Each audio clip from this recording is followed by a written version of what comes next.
Anislagan is an interior hinterland barangay in the municipality of Placer, Surigao del Norte, Mindanao, Philippines. Majority of its people are farmers and enjoy the bountiful harvest of coconut, corn, and rice. Ang among barangay o komunidad dinhi hapsay o malinawon. Dinhi kami nabuhi sa mga pananom, sama sa mga lagutmon o sa kahumayan. Bisan pa ang mga kalubihan, dinhi kami nabuhi.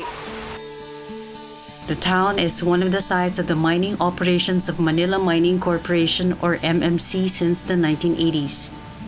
In 1995, the MMC's tailings pond collapsed, causing the loss of many lives, property, and livelihood.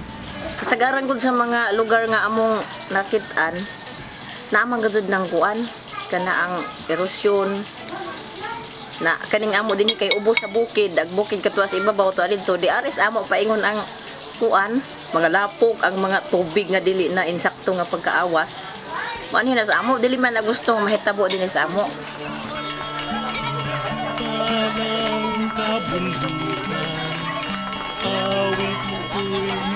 On the latter part of 2001, MMC was granted a temporary exploration permit covering Barangay Anislagan, Placer, Surigao del Norte, and its neighboring barangays for mining operations.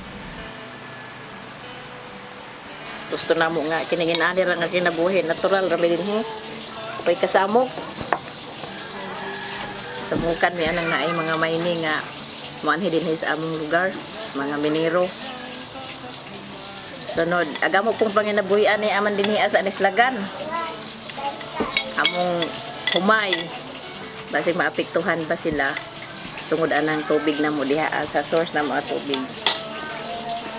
Due to the strong community resistance, then Secretary of the Department of Environment and Natural Resources, or DENR, issued a moratorium order against MMC.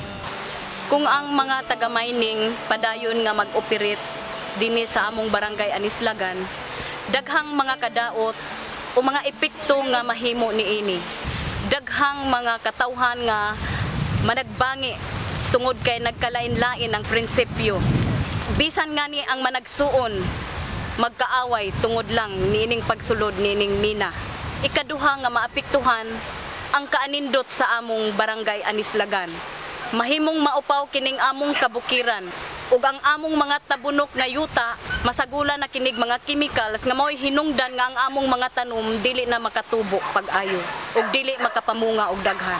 Kung padayon ang mining sa pag-operate dinhi, siguro mawad-an na kami og mga panginabuhian. Ikatulo nga maapektuhan ang among tubig. Ang tubig dinhi sa barangay Anislagan anindot kaayo ug abunda. Dinhi nagkuha ang silingang barangay sa Anislagan ug bisan sa lungsod. Once padayon ang mining sa pag-operate dinhi, siguro mahubas na kining among katubigan dinhi.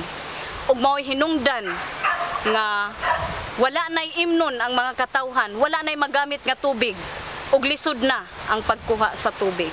Ang epekto sa kababaenhan kung ang tubig maepektuhan na, gumikan sa mina nga diin kaming mga kababaenhan nagkuha niini sa pagluto, sa pagpangluto, sa pagpanghugas sa plato, labi na sa among ilimnon o sa among pagpanguma. Also in November 2008, MMC with its exploration partner Anglo-American published a press release in general circulation stipulating its plan to withdraw its project in Barangay Anislagan due to strong LGU and community opposition. Ang mga laka nga nahimo dinhi sa Anislagan, una ang pagmugna sa Abakatap or Anislagan Bantay Kalikasan Task Force. Ang ikaduha mo ang pag-file og petisyon. Ang ikatulo mo ang pag-apil sa eleksyon sa lokal. Ug ang ikaupat mo ang paggawas og resolusyon sa konseho sa pagdili sa pagsulod sa mina dinhi sa among barangay. Kinsay may musugo ang sugoon mi ditong kana ganing uban gani nga natagalain lugar. Muhulhog pa gani namo nga musugot nami kay gusto sila manarbaho dinhi sa amo pero kami kasud mismo mo ay nakakita sa sitwasyon. Mo nga kami mismo mo ay mubabag dili mi ana gusto. Kay sila pag panarbaho dinhi sa amo Pagkahuman og kadaot sa among lugar, manghuli ra na sila dito sa ila. Ag apektado ana kami. Sumaong kami gazod maoy mubaba gazod di ana nga activity sa mga tao. Madyo nang yano ra nga lungsuranon kay kusgan man kuno og mulitingog. Di tingog gazod me. 23 cases were filed by the mining company to weaken the community resistance, but all were dismissed.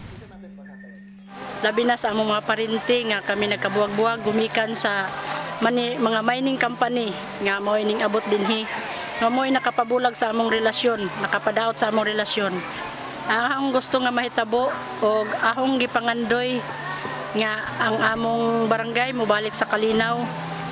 Kaming mga kabataan karon nangandoy nga unta malinawan ang among katilingban, maghiusa ang among mga ginikanan sa pagbabag sa mina para sa among kaugmaon. Sunod okay ra man pud mi sa among panginabuhi karon.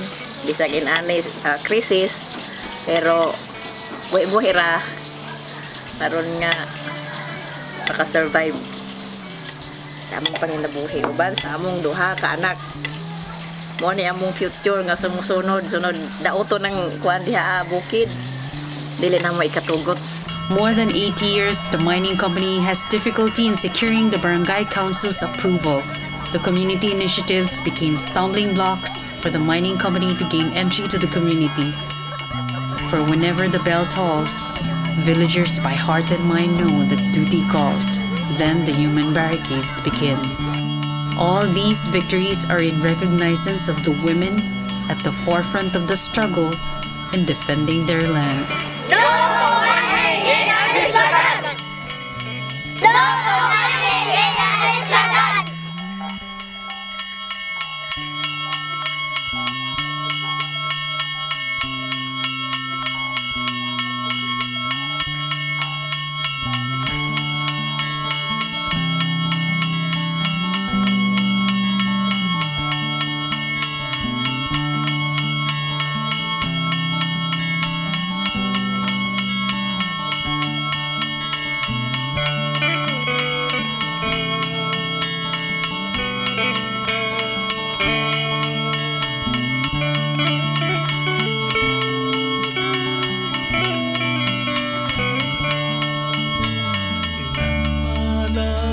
Punto